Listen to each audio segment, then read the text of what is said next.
It is time for your weekly breakdown on the latest in entertainment, sports, pop culture, and all things Milwaukee. This is Nothing But The Truth with Melanie Ricks.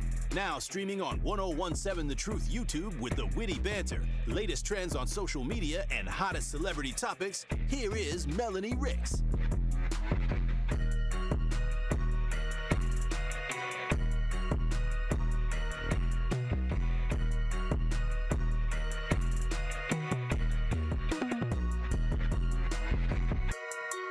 What's really good, y'all? Welcome to Nothing But The Truth with Melanie Ricks. My name is Mel in Stu with Ben Jammin. How you doing, Ben? It's amazing. I forgot my normal headphones that I wear at home, so I'm borrowing a pair of the studio phones. Shout out to the Stu for having these on deck. But every time I wear them, I feel like, I don't know. They just look big. Do they look big on me, Ben? Like, am I tripping? I think your head's just small. But my brain's big. You just got a big ego. I got a big ego. Wait, is YouTube going to get mad at me for that? No. Okay. Well, then, such a big ego. Just kidding. I do not have a big ego. I wish I had a big ego.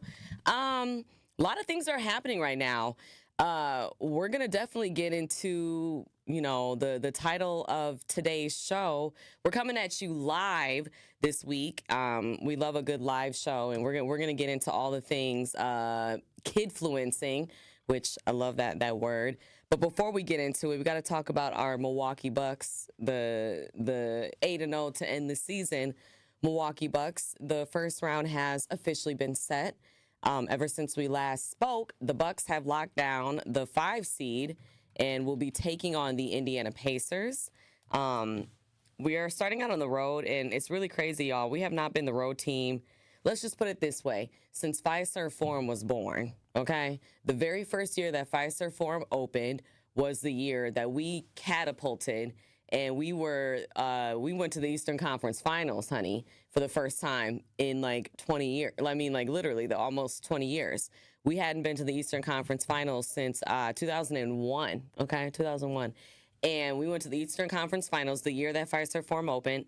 That was the year when all of Milwaukee became Drake's op. And that was the year when, Kawhi hit that insane buzzer beater against Philly in the second round to go to the Eastern Conference Finals and then take on us. And we won the first 2 games because I think we were the home team. And then they swept us the rest of the way.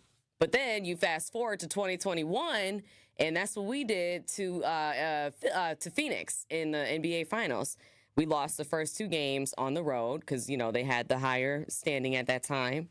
And then we won the next 4, and we won the 2021 title. But now things are back in our hopefully underdog favor.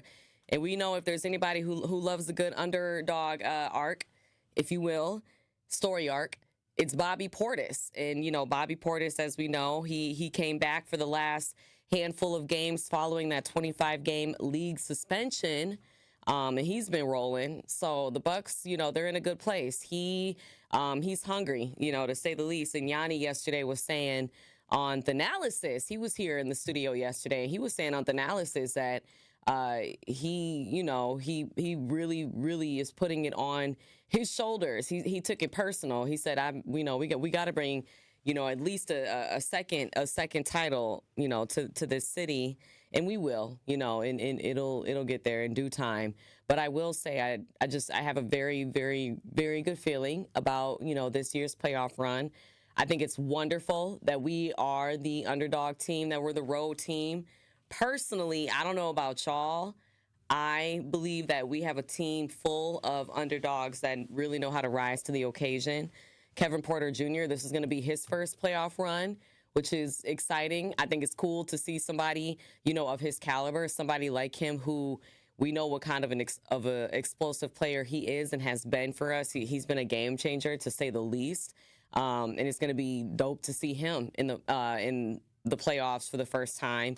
Ryan Rollins is going to be his first playoff run. So it's cool to see that. And then just seeing all of these pieces come together the way that they have. You know, we started the season 2-8. So for us to now, you know, to be ending the season 8-0 for the last 8 games, it's really dope to see that. And they say you got to peak at the right time. They say when it comes to winning an NBA championship, health, that's number one. Of course, you know, the best ability is availability, as they say. And then luck. You got to have fortune on your side. And let's be honest, fate is what it is. It's already written. You know what I'm saying? If we had a time machine, we could jump ahead in 2 months, you know, and we could go there and see who's throwing a championship parade and then come back and let you know, because it's already written regardless.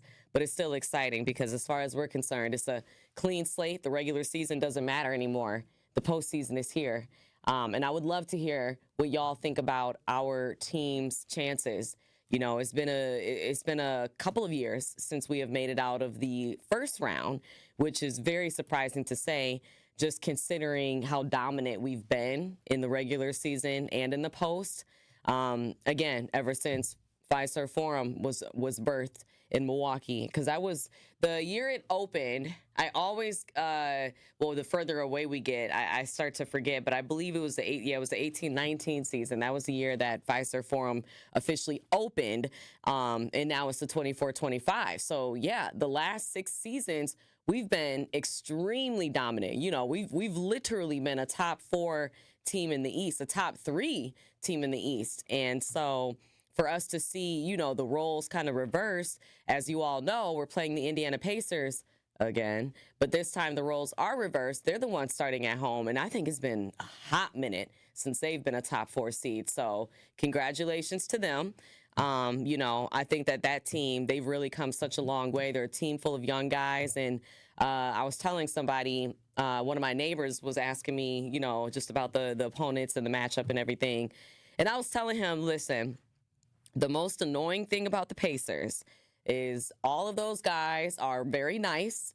They are very, I don't want to say, they all are big kids at heart. I think every single NBA player is just a big kid at heart because, first off, you get to play basketball for a living. You're making so much money and you're playing basketball. You are feeding families, okay, playing basketball for a living. So, I mean, these guys, they really do, they enjoy what they do, to say the least. And so I think they all have a little bit of big kid at heart syndrome in the best way.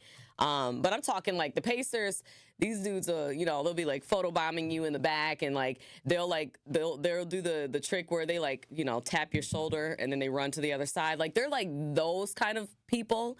So they're very annoying in the sense of like you want to laugh along with them, but then they're also annoying on the court in the same way. But I say that with love, of course, because there's a reason why they're a top 4 seed in the East, and they earned it. They deserve it.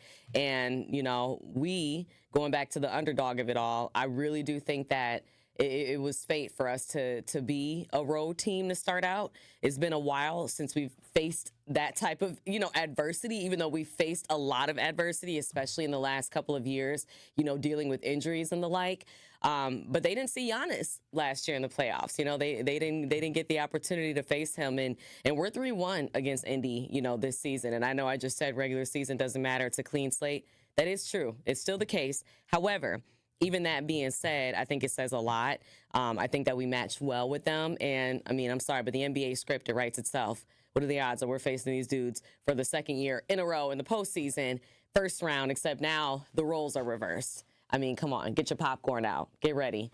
Also, last night's playing games were so much fun. I enjoyed them, even though the Magic ended up becoming a dominant win over the Hawks.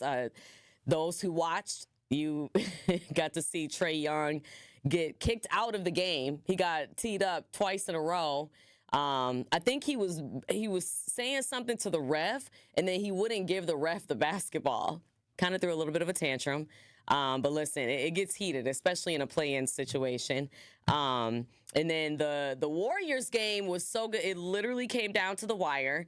They had me rooting for the Grizzlies for a second there, because the Grizzlies are such a group of, like ragtag, like, yeah, we're tough, and we're young and we're gonna get it out the mud. Like, they're that kind of group that you want to root for. I don't know what it is about them, but I always find myself wanting to root for them. But of course, I mean, I'm an NBA fan, y'all. I've never been a fan of any other team but the Bucks. I am a fan of individual players, though. I'm a Steph Curry fan. I always like to see him do well, especially as he gets older, because he's a living legend. He's an active living legend. It's one thing to be a living legend. We are very fortunate to see many of those, especially on our broadcast screens. Hey, Marcus Johnson. But then also just to be able to see these guys who are still active, like players like LeBron James. I mean, I'm fans of players, not in other teams per se.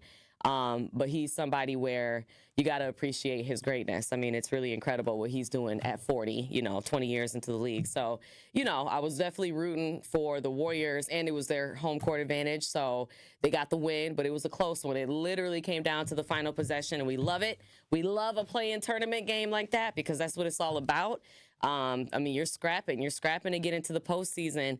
And that was a big part of why I believe, a lot of others believe, that the Miami Heat, the year that they were an 8th seed and they were able to surpass us in the first round 2 years ago, it was because they had to scrap. They literally had to scrap. These bros had to. I remember the Hawks beat them game 1 of the in-game tournament. I remember it specifically. And then the next game, I don't remember who they played. That I don't recall. But they had to play somebody, and they scrapped to get in. And then that scrappiness, it helped them throughout the playoffs, and they ended up in the dang old NBA Finals as an 8th seed. But anyway. Let me know how y'all feel about the Bucks, about their chances. Our first game is in Indy on Saturday. It's an early game, and then we play on Tuesday, and then we come back home and we play Friday and Sunday, which, Ben, I don't know if you've seen the schedule, but Sunday, the game is at 8:30 p.m.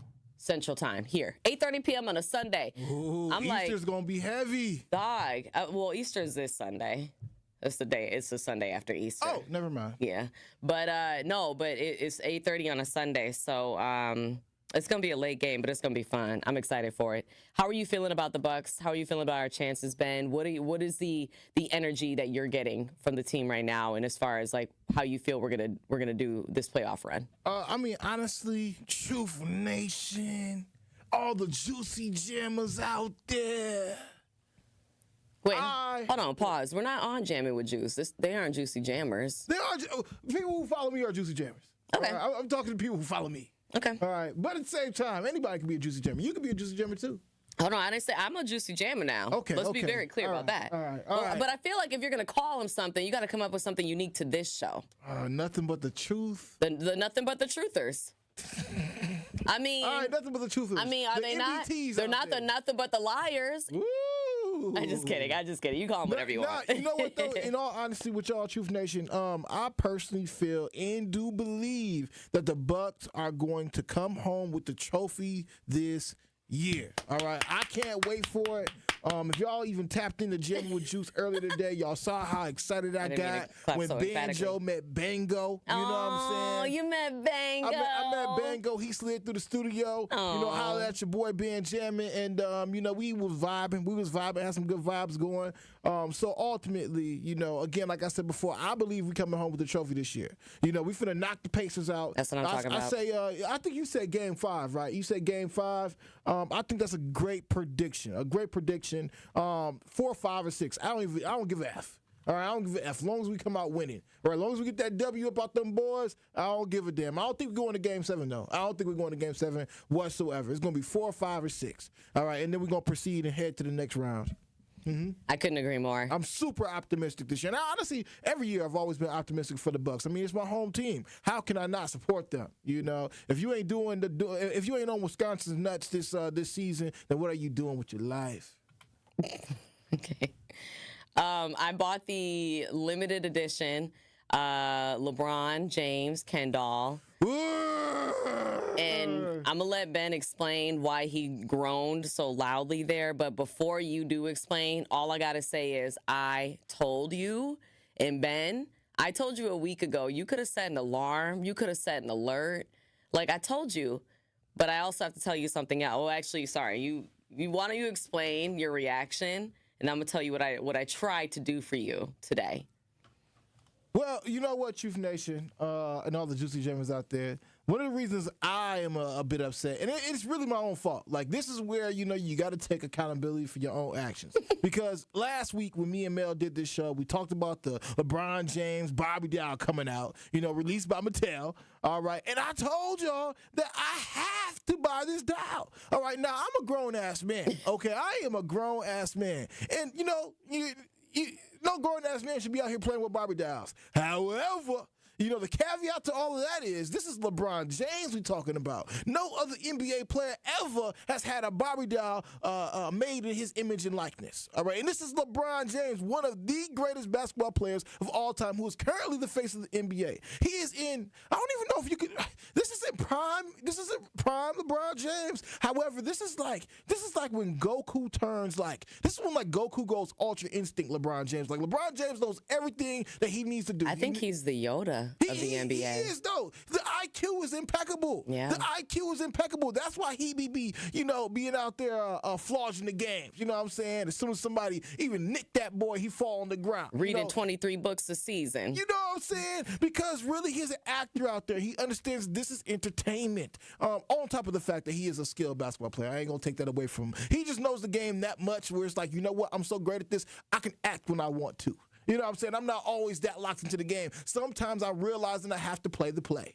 You know what I'm saying? I have to play this like a theater. Anyway, long story short, last week, me and Melanie Ricks told y'all about the fact that LeBron James is dropping this Barbie doll, the new Ken doll, or whatever you want to call it, with Mattel. And I was like, I have to buy this thing because I know it's finna sell. I know the resale value on this thing is finna be ridiculous, especially when he retires. The price of that is going up. All right. And like I said before, I don't want to be morbid, but when he passes away, the price on that is going up. All right. So, it's my fault I didn't buy it. Melanie Ricks, being the great friend that she is, she texted me the moment the thing dropped, and I still did not proceed to go and buy my LeBron James doll.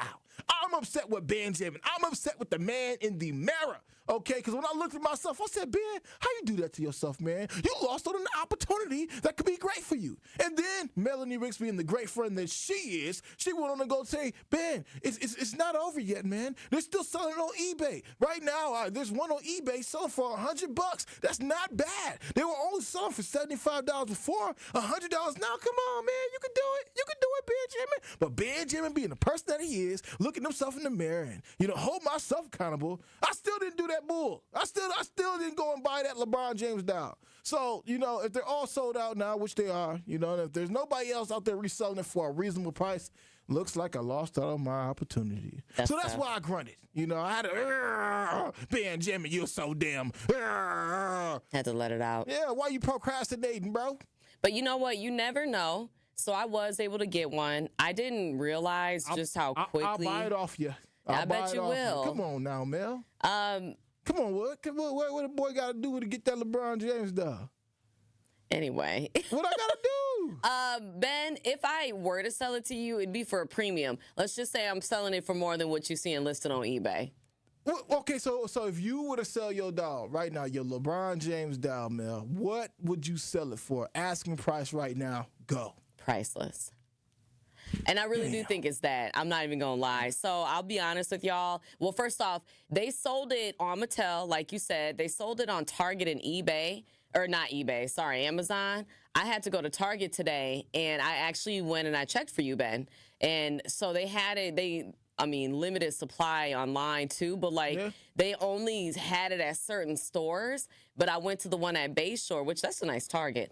They had it there. What? But they sold out. But I checked for you when I was there. You're such a good friend. I am a good friend. You're a good friend. Because I really, I told you about it originally, and I was disappointed for you. I'm like, dang, I wish you would have got, because who, like you said, it's probably, I think it's priceless. I think something like that is so cool. They've never done an NBA player Ken doll. Right. And it's actually, I haven't seen it in person yet because I ordered it online, but it looks very detailed and just really dope. I don't know, I really like it. While we're talking about the Ken dolls, Dr. Ken should have a Ken doll.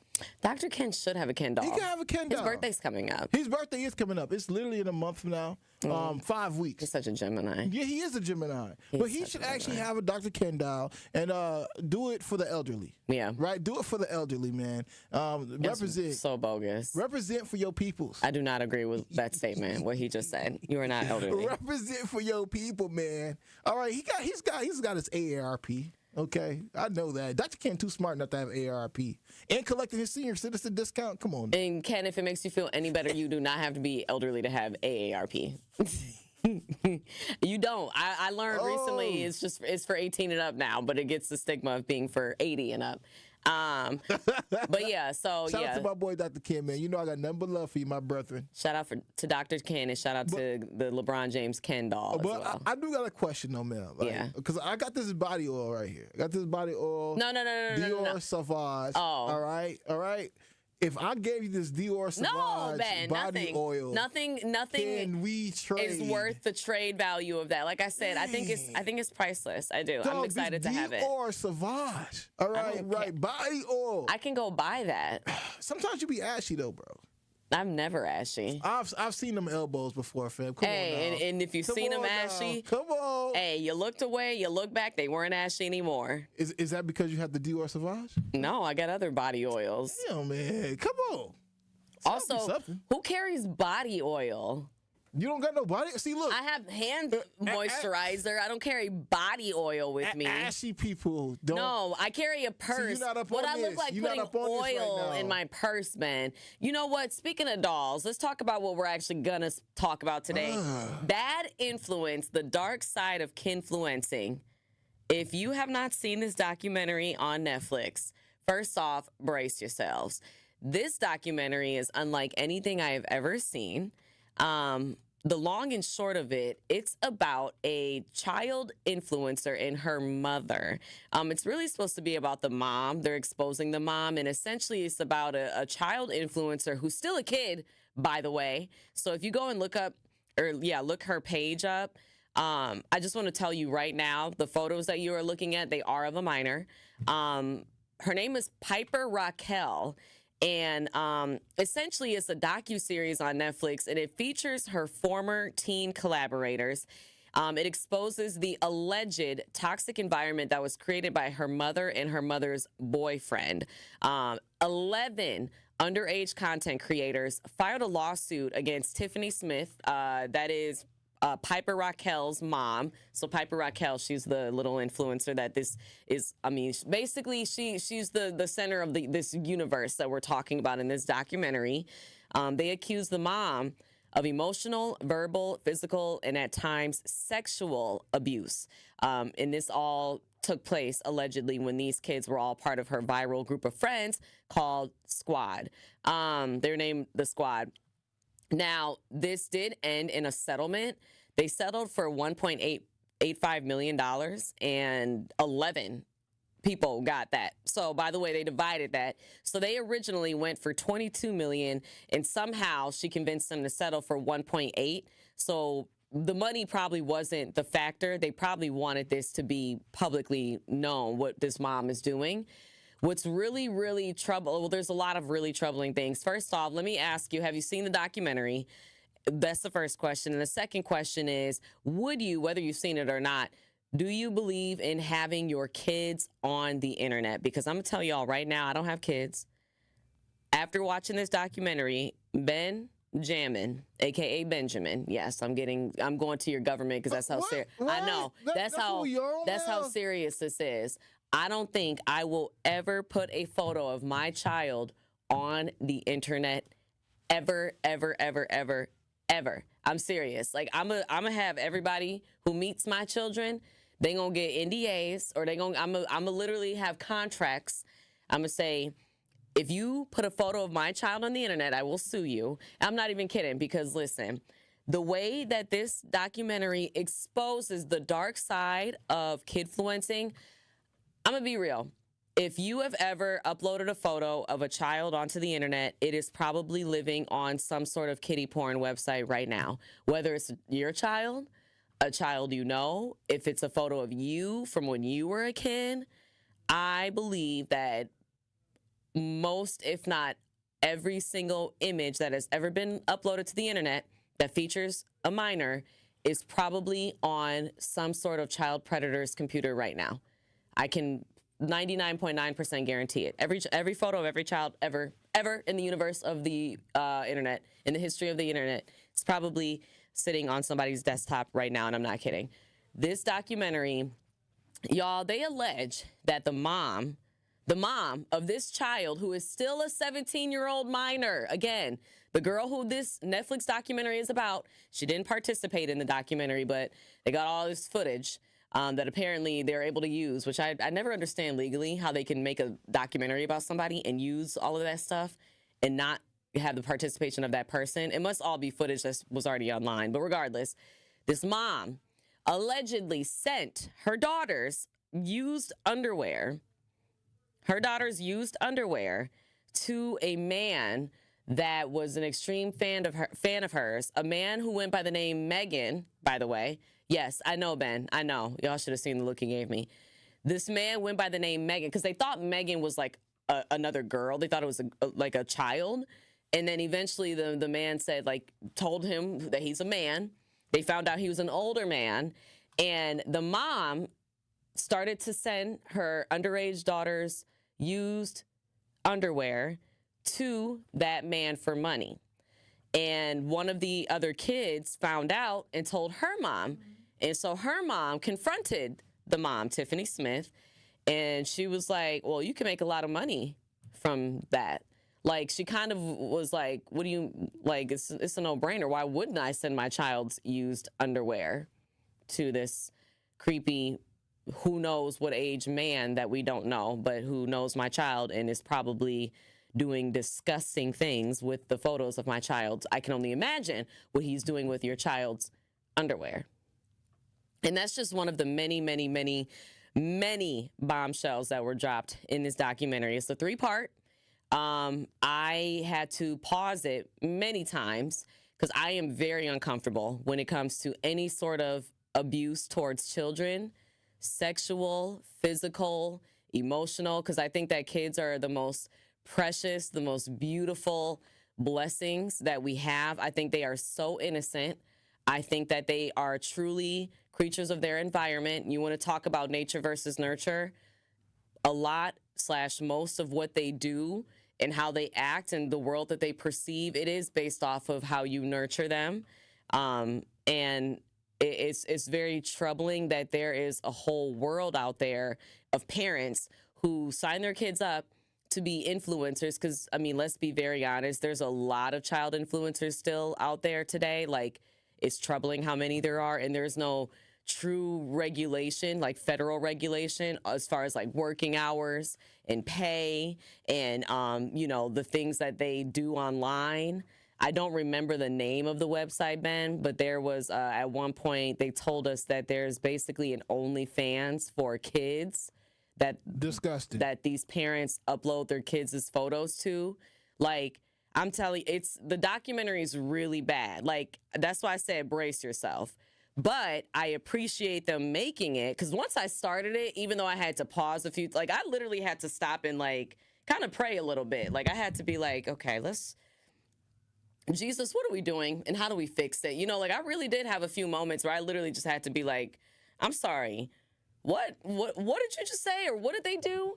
And the fact that it's still going on, like, this all happened, y'all. They settled this 2-3 years ago. So this happened, and the girl is 17 now. This was happening. The thick of it was when she was like 10, 11, 12. They're not even talking about a high school. They're talking about a girl who should be in elementary, middle school, whose mom is sending her used underwear, taking the underwear out of her daughter's hamper and sending it to internet strangers.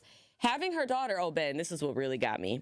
I didn't even know this. So apparently, if you're a kid, if you upload a video to YouTube and it has crush in the title, apparently the views, it just does different numbers. What? So they started hiring boyfriends for these little girls and forcing these girls and these little boys to kiss on camera and to like act out these skits pretending like they are their crush or whatever. But they would hire, and that's how they ended up having a squad, because they would hire other kids.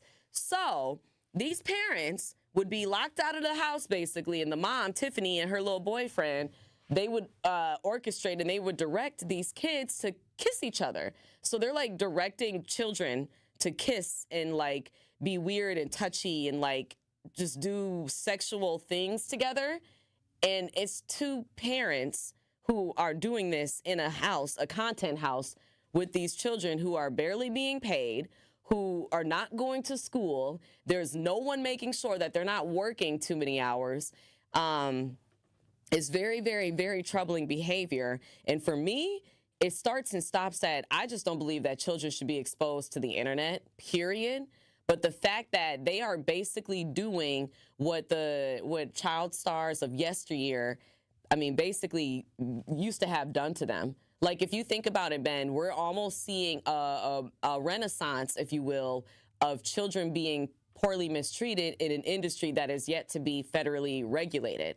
Like, kids back in Golden Hollywood, they used to be abused, mistreated, sexually assaulted. They would have things done to them that now would make, I mean, anybody just faint if you really read about the things that Shirley Temple used to have to go through. The Coogan Law, I forget his first name, but Coogan Law is a law in Hollywood and other cities where you're not allowed to have a child work more than 12 hours, or you're not allowed to have children film certain content, and you have to have an adult on set, and you have to have a tutor on set. Like, all of these rules are in place because children were so abused in Hollywood at one point. And now it's happening again, but on the internet. And it's just happening. Like, it's just a free-for-all out there. So I want to know, for those of you who do have kids, I am curious, do you believe in exposing your children to social media? Because I don't even believe in, like, my sister's in high school. I don't post her on my social media anymore. Like, no. Because my sister's a child and people don't care. In fact, there are people who prefer if they are children. Like, those are the pictures they want to see. Let me know y'all's thoughts, and I'm curious if anybody out there has watched the documentary. Ben, I know that you haven't yet. You said that you were interested in it, knowing that it's as disturbing as I've told you. And I haven't told you everything. I'm just giving you some of the bigger things. What do you think? What's your reaction to hearing these things that, sure, were alleged, but when you have 11 children and their parents that are saying this happened, I'm sorry, I do believe them, because where there's smoke, there's fire, and you're not going to settle with those type of accusations being, thrown your way if there isn't some truth to it. Let's be honest. I don't know any innocent person that settles and says, yeah, I'll pay you to create lies about me. Sure. What do you think, Ben? Mel, in all honesty, I really did think I was going to watch this documentary. One of the biggest reasons why is because I was like, you know what, I do want to see the idea or concept, what's happening to these children as they are creating, social media videos for people to, obtain and watch whenever they like to. Watch whenever they like to. But after, you gave me that descriptive messaging that painted many pictures in my head about what this doc is about, I'm good. Okay, I'm good. I don't need my mind to be tainted by what these sexual predators are doing. I don't need my mind, because her mother's a sexual predator. Correct. She preyed on her daughter, decided to pimp her daughter. And preyed on her. Essentially what happened. And preyed on other children. Oh, for sure. So she had a sex ring going on. That's basically what was happening. And when I hear about stories like that, I don't know about y'all, Truth Nation, but at the end of the day, where my mind goes, each and every time I hear about child sex abuse and those types of ideas happening, I think about the butterfly effect. You remember that movie, The Butterfly Effect, with Ashton Kutcher? There was a portion of that movie where, basically himself or another young girl who eventually will become his future wife, girlfriend, and so many different other lives or whatever, they were, impacted and traumatized by the fact that the sexual activities they had to do on camera. So this mother may have thought to herself, oh, well, it's not that bad. They're not going all the way that far. They're not taking it to fourth base or home run, But at the end of the day, once you are starting to introduce children to the idea and concept of sex, that's when you are robbing them of their innocence. Yes. And I can't get down with that whatsoever. Yes. I can't get down with that whatsoever. Let these children be children. Don't introduce them to all these adult ideas, no matter how much money that you're about to receive from them. Forget the dollars that they're about to receive right now. What about, the values that you're teaching that child? What about, the impact that's going to, the stain that's going to stay on this child for the rest of their life? Because eventually, once these children get older, see this documentary themselves, develop their own mindset and develop and watch this whole thing back, they're going to be re-traumatized. They're going to sit back and think, damn, what was my mom really doing to me? Why did she allow these things to happen to me? And they're going to hate that mother's guts. They're going to hate that mother's guts because ultimately, sending, again, materials of undergarments to pedophiles, I can't get down with. There's a dark world out here. There's some cold-hearted people out here, Truth Nation. It really is. And, I was just talking to Tory Lowe. And he was talking about, the fact is, Ben, I'm trying to be out here and save everybody I possibly can, and I was like, you know what, Tory, you can try to save everybody that you can, but remember what God said, that only 144,000 people were going to be able to let into the gates of heaven all over again. So with that being said, you can't save everybody. You could try, but just know there's going to be some demonic souls out here. And that mother on that documentary is one of them. I mean, that was a mic drop if I ever heard one. Hey. Nah, but real talk, I couldn't agree more with you, Ben. I appreciate this documentary for the education that it is, but it's disturbing. I almost wish I hadn't watched it. I got to be very honest. It's really hard to watch. It's not for the weak of heart, faint of heart. And if you are somebody who, to Ben's point, if it's hard for you to see children in those type of situations and hear children talk about it, because I didn't look up the other kid influencers that are on the documentary. I only looked up the main girl because I was just curious, like, if she's still doing this, and she is. She's posing in bikinis on her Instagram, and she's 17, and it's not uncommon. I was 17 wearing bikinis too. I don't remember posting them, but we also were on MySpace, so it was different. Yeah, 2009, 2008. It was different. It was different, but it's the way she's posing, Ben. You feel me? And I don't want to call it sexy, but let's just say it's giving. That's what she's trying to do. When I went on her page, if I did not know that she was a child, I would not think she was a child. Let's just put it that way. And so my point in saying her, she's the only page I went to. I'm so disturbed. I don't even want to see anybody else's pages. But they're still kids. You know what I'm saying? So not only do you have to hear about what all these children went through, you have to watch them explain it in their own voice, in their own words, what they went through. And they are still children right now. It's very troubling. It's disgusting. I agree. Sean, you said that the mom should be in jail. I mean, she needs to be in prison. That woman needs to be underneath. You feel me? Wait, Sean Dunn, you was watching this documentary, ain't tell nobody? I mean, I don't know if he said he watched it. He just said the mom should be in jail. Like you said, I did give quite the illustrative description, so. My God, all I'm saying is I don't even want to see a preview of this thing. You don't? Like honestly, the thumbnail on Netflix looks good. The thumbnail on Netflix looks great.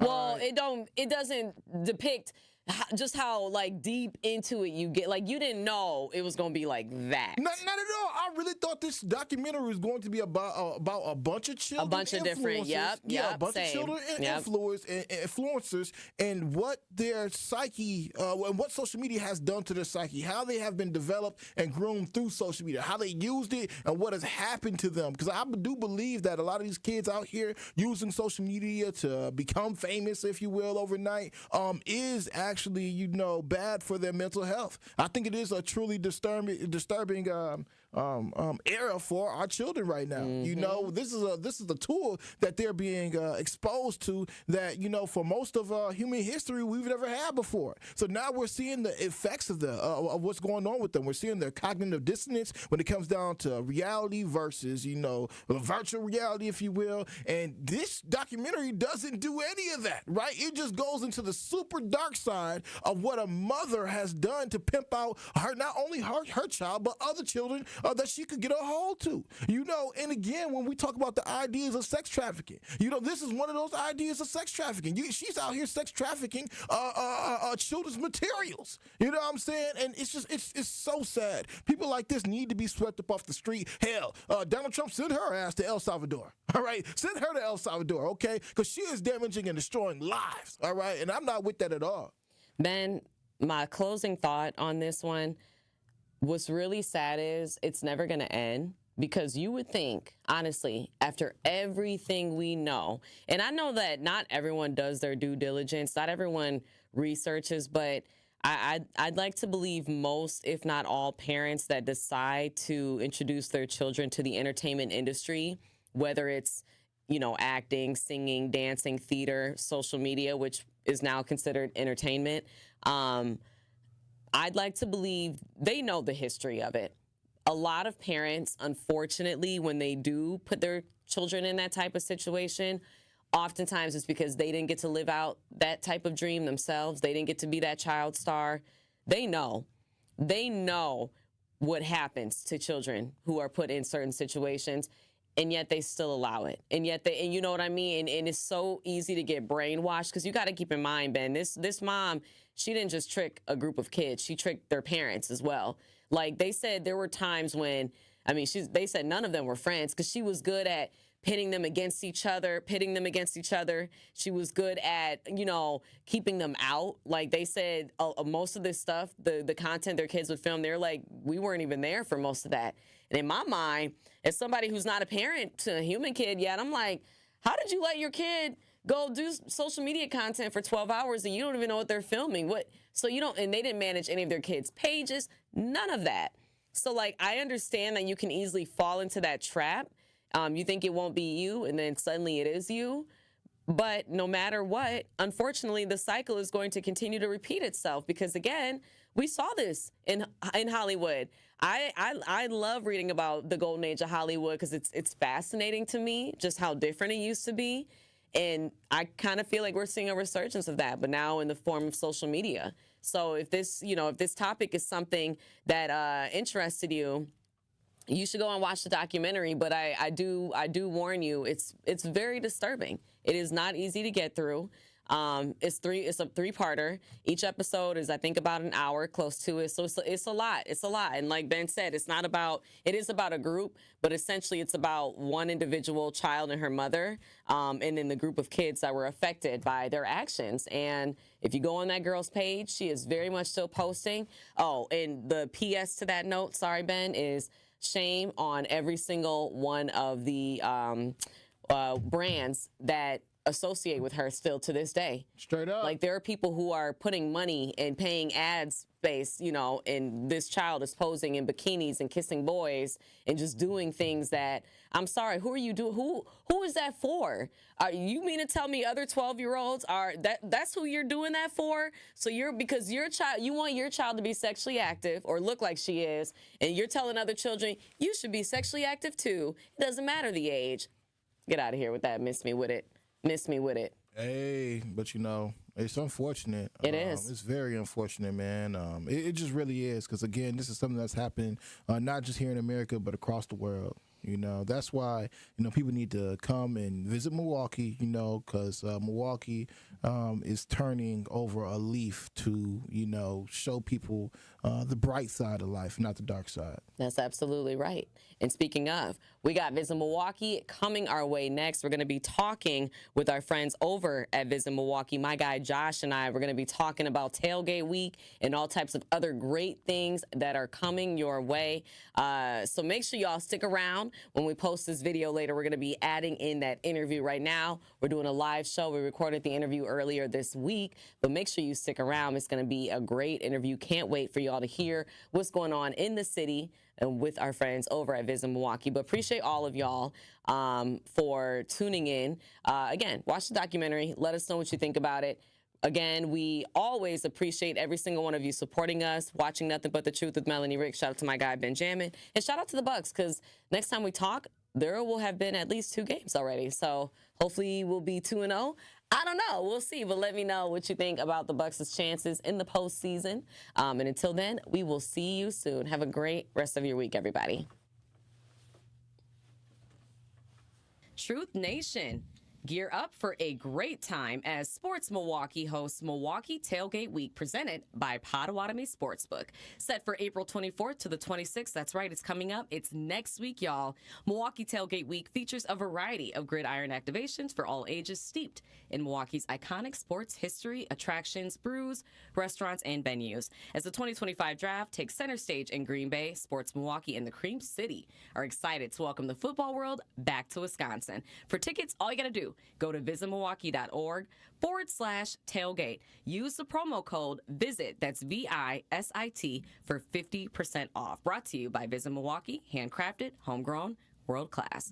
And I am here being joined by Visit Milwaukee. Now, we've spoken with Ian Thompson a couple of times, but now we've got a new guest, Josh Albrecht, the Chief Marketing Officer of Visit Milwaukee. How are you, Josh? Doing fantastic. Wonderful to be here.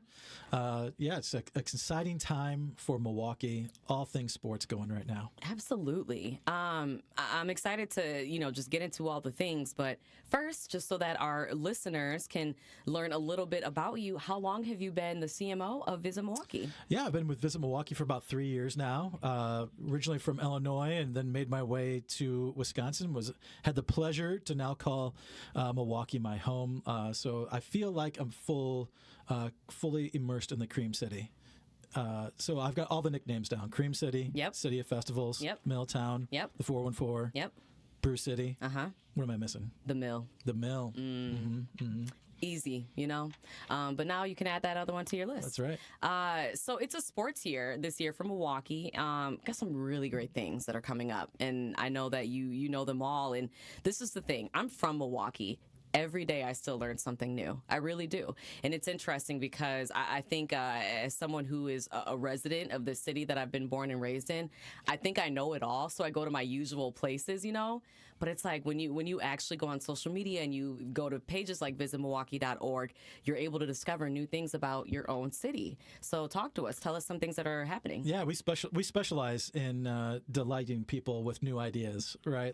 It's so true what you just said, that even if you've lived your whole life or you've come in here for the first time, there are so many great restaurants, so many great businesses, places to shop, museums to explore, parks to explore. Yeah. There's just so much to do, and it's easy to get in your own sort of routine. Yeah. Just going to the same neighborhood coffee shop when, hey, we've got so many great coffee shops, right? And there's seemingly new ones opening up every day. So many great things to do. So Visit Milwaukee has over 1,000 partners. Wow. That doesn't even scratch the surface of how many businesses there are in our city. And so getting out and exploring is really important for people, and that's really what we do. You mentioned visitmilwaukee.org. It's how we celebrate the city. We tell the stories of all kinds of great community partners and send you to different places that maybe you never thought of, or maybe you forgot about, or maybe even been there in 3 or 4 years, and it's time to get back, and so that's really what's a really fun thing. I was just at Pomona Cider this weekend, right? If you've never been to Pomona Cider, it's a great place. It's the world's, it's great. They built it as the world's fastest cidery tour. Oh. So when you go inside, it's this little tiny brewery, cidery, and they have the 2 sort of vats for doing the cider there. Yeah. And it's literally like right next to where you sit. Okay. But they give tours of those. Okay, that's funny. So it's the world's fastest. That is really funny. Yeah. So do you know the time? I think it's like 1 minute. Like you literally like walk. It's like a closet, and you like walk in. And it's like here's where we do the cider. Yeah. And let's go drink cider. Right. I love that. Yeah. That's wonderful. See, and I've never heard of that, so that's great. Yeah. What other things do you have going on? Yeah, well, I mean, for us, it's obviously this, right? Playoff season is abound for the Bucks and the Admirals coming down the way, and the Brewers starting the season. So this is a unique, fun time. We just got done with NCAA Division I first and second rounds. Exciting. So that was hugely crazy, right? So a great sports moment for the city. When we get to host those things, all the downtown hotels start buzzing, the shops are buzzing, and it's just a great energy to see. You see like the university buses parked on the street, and you're like, wow, that's awesome. Like we are the epicenter right now in the sports world, and being, when the Bucks are in the playoffs, you feel that same feeling. And even when the Admirals are in the playoffs, being sort of energy bringing, right? And you get those fans from Nashville for the Admirals coming up because they're related to the Predators, right? So you get NHL fans coming, and then we become this epicenter of sports. And I think if we can have an Admirals game and a Bucks game all on the same night, and it's all going to be happening during the NFL draft week, which is buzzing in Wisconsin. Yep. Like epicenter of sports world right here. Well, and it's fun to have, all eyes on Milwaukee, have, multiple lenses on Milwaukee. It's a hidden gem, and I always go back to during, our finals run or the Eastern Conference finals run. I mean, really that entire duration of the playoffs, because obviously it was really the first big thing that happened post-COVID.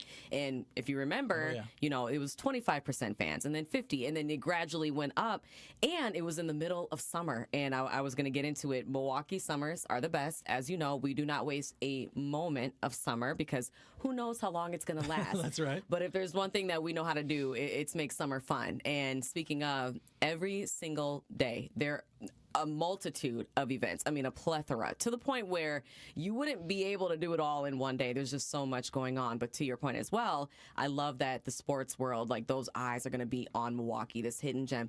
And not to mention, it's great for our economy. And I love that for us. Huge for the economy and bringing in people from all over the world. Of course, in the summertime, we've got IndyCar as well. So you've got the Brewers going all summer. IndyCar's coming back to State Fairgrounds. That was huge. And that's a national audience. That's a nationally televised race in the IndyCar world, and you've got racers from all over the world coming here to race, and the Milwaukee Mile being one of the oldest continuous use racing venues in the country. I mean, we're steeped in racing culture, which is amazing. And you don't really think about that. You think of, maybe, Road America up north in Wisconsin, but Milwaukee is like, we've got it for racing, and people tend to forget that. And so having that racing culture here, and then the Baird Center, the expansion of the Baird Center, our convention center in downtown, people don't think of that as a sporting venue. Right. But all winter from January into March, it's hosting volleyball tournaments every weekend. Coming up at the end of April, we've got youth basketball coming through. The Windy City Classic will be held there.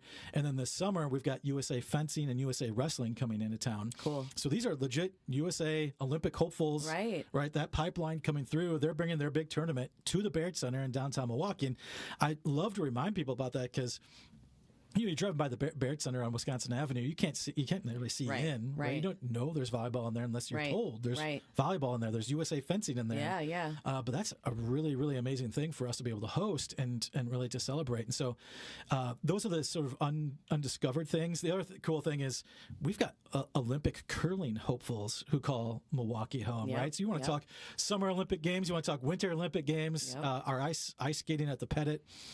Remarkable. I mean, the legends like Bonnie Blair, but even through today, we just hosted a big international speed skating tournament earlier this year. These are all things that the general public doesn't really see, but they're all happening all around us all the time. Well, and what's cool, Josh, is these are all, you're naming all of these Olympic sports that you think you can only watch on your TV screens once every 4 years, and come to find out it's happening right in your own backyard, and you don't even realize. Yeah, exactly. Curling, for instance, I mean, I think people probably would guess that somehow Wisconsin and Milwaukee are associated with curling, being in the north, ice. We've got the arenas, but Wauwatosa has their curling arena, and Cedarburg has one up there as well, and so we've got this like little mini sub pocket of amazing curlers from our area, and I know they were competing in the national championships, and so they're really doing a great job of celebrating Milwaukee throughout the country and the world, representing us, and hopefully representing us in the Olympics soon. Well, and what a fun thing to get your kids involved in, even just to get them, involved as spectators, and maybe one day they'll be, these athletes themselves. And hey, you may have a future Olympian on your hands and don't even realize it. And I think just the exposure alone is really great. I think it's great for kids to be exposed to all different type of avenues as far as, the sports world, or really any world goes, Yeah, no, it's fantastic. And really, it's a great way for us to sort of catapult new interest. Obviously, another one that we host quite often is the USA Triathlon. Yep. And the triathlon's been here for several years now, and Visit Milwaukee and Sports Milwaukee are integral in bringing that every summer, and that's such an amazing experience for people. We look at people from all across the country. It's the national championships, all ages, from 8-year-olds all the way up to 80-year-olds, competing on the lakefront, using our lake, using our roads, and experiencing the triathlon. So that multifacetedness of Milwaukee, being able to host so many different sports events, is really unique and remarkable. Absolutely. I am being joined by Josh Albrecht. He is the Chief Marketing Officer of Visit Milwaukee. And speaking of all things Josh, you have your own show with Good Karma Brands called Joshing Around Milwaukee. So here we are. We've been taking a gander, just in our dialogue, but I want you to tell me a little bit more about the show. How did that come to be? Where can people listen? And what type of things do you offer with your show? Yeah, Joshing Around Milwaukee. We're in season 3, and this season 3, we've been what I like to affectionately call radiofied, thanks to 620 WTMJ. Awesome. So we're on 620 on Saturdays, and it's a wonderful half-hour show that we do and celebrate all things Milwaukee. So we celebrate a lot of Visit Milwaukee partners. The hook is that it's myself, Josh Albrecht, with my co-host Josh Albrecht. Yes, there's 2 Josh Albrechts. We both live in Milwaukee. We love to celebrate the city. So you mean you're not holding a mirror and then talking to yourself? It's not some sort of weird reflection thing. Right. Yeah, of course. Like a Stuart. Do you remember Stuart Smalley from back in the day? Yeah. It's from Saturday Night Live. I'm not like talking to myself or anything. Okay, so. It's not like a little puppet version of you. Exactly. So 2 Josh Albrechts joshing around. We affectionately call it Jam. I did try to get a joshing around Milwaukee jam for my peanut butter and jelly sandwiches made. Okay, that's my goal. I want that. I've reached out to Sendix. I need the Sendix jam. Yes, we're gonna manifest that. So let's if you're listening. Yes, this is what we need. But yeah, so we're on 620. We talk about all things.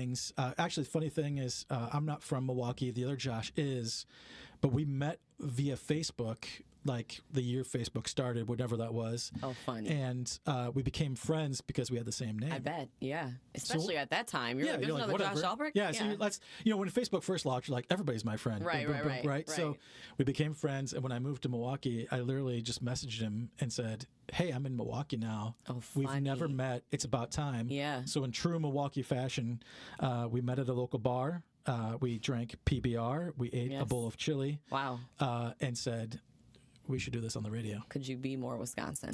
I mean, really, that's so funny. We could have gone with Miller High Life or something. True. But PBR, but PBR's pretty. It's right there. Absolutely. Yeah. I mean, listen, that's a Milwaukee staple. Yeah. Trust me, and the real ones know. That's right. That's wonderful. Well, and we kind of talked a little bit about spring, about summer, and your show is called Joshing Around Milwaukee, or Jam if you're listening, Sendix. Speaking of jamming and, just taking us through Milwaukee, we've got a lot of really great things that are coming up just as far as like warm weather activities. We talked a bit about, how great the summers are, but spring in Milwaukee, it's also here. South Shore Beer Garden, festival season. We've got things that are coming alive as the weather gets warmer. So for you, someone who likes to josh around Milwaukee, what are you most looking forward to? Well, I mean, you put it right there, the beer gardens. The beer gardens are absolutely a hallmark, I feel, of the city. And you get to use the Milwaukee County Park system. You can get throughout the city from South Shore all the way up. And so, Estabrook's probably my favorite, one of the longest running beer gardens in the country. Started like the year after Prohibition. Beautiful locations. I didn't know that. Yeah, so really amazing ways to get out and explore the neighborhoods. Yeah, and great bike trail, walking trail. I take my dog on. I mean, it's great. Exactly. Yeah. So, a great gathering. Well, look, Milwaukee is all about gathering and celebrating together. That's why Summerfest is a staple. It's why all the festivals at the Summerfest grounds are staples throughout the summer. It's why sporting events are a staple, right? It's not really always about the actual thing you're going to go witness or experience. It's about that communal atmosphere of Milwaukee. Absolutely. It's like being together, and beer gardens represent that as well. Yep. Our beer culture and beer history is right there. But people like Sprecher are doing it too, and they're bringing the NA thing. So it's fully inclusive. A great way to experience the city. So that's definitely it. And then Bubbler Bikes. You mentioned the bike trails. Bubbler Bikes. I don't know if you've heard. They're expanding, doubling the fleet of bikes. They're going to be everywhere this summer. Oh, that's great. So they got a federal grant to help them expand the system into more neighborhoods throughout the city.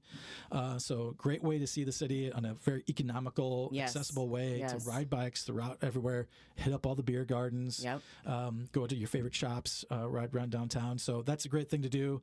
I love the hop too, by the way. Speaking of, different modes of transportation, I love the hop. I just think it's such a great thing that they offer. I know. It'd be I just want to live on the hops trail so that I don't have to, just boom, right there. I know, right? Eventually, one day, the expansion will be there. But no, thank you so much, Josh. Really appreciate all that you do, really everything that Visit Milwaukee does as well. I mean, we very much appreciate this partnership. And for me, just from a personal standpoint, like I said, I'm from Milwaukee, and I'm always wanting to learn and explore more when it comes to my city, because I understand that there's so much more to Milwaukee than meets the eye, even as someone who was born and raised here. So I very much appreciate you and Visit Milwaukee for all that you do and helping us get there. So again, Josh Albrecht, he is the Chief Marketing Officer of Visit Milwaukee. You can also catch him joshing around Milwaukee as well with 620 WTMJ. And don't forget, Truth Nation, gear up for a great time as Sports Milwaukee hosts Milwaukee Tailgate Week, presented by Potawatomi Sportsbook, set for April 24th to the 26th. It is coming up. Milwaukee Tailgate Week features a variety of gridiron activations for all ages, steeped in Milwaukee's iconic sports history, attractions, brews, restaurants, and venues. As the 2025 draft takes center stage in Green Bay, Sports Milwaukee and the Cream City are excited to welcome the football world back to Wisconsin. For tickets, go to visitmilwaukee.org/tailgate. Don't forget, use that promo code VISIT. That's VISIT for 50% off. Brought to you by Visit Milwaukee. Handcrafted, homegrown, world class. Thank you so much, Josh. Appreciate you. Yeah, thank you.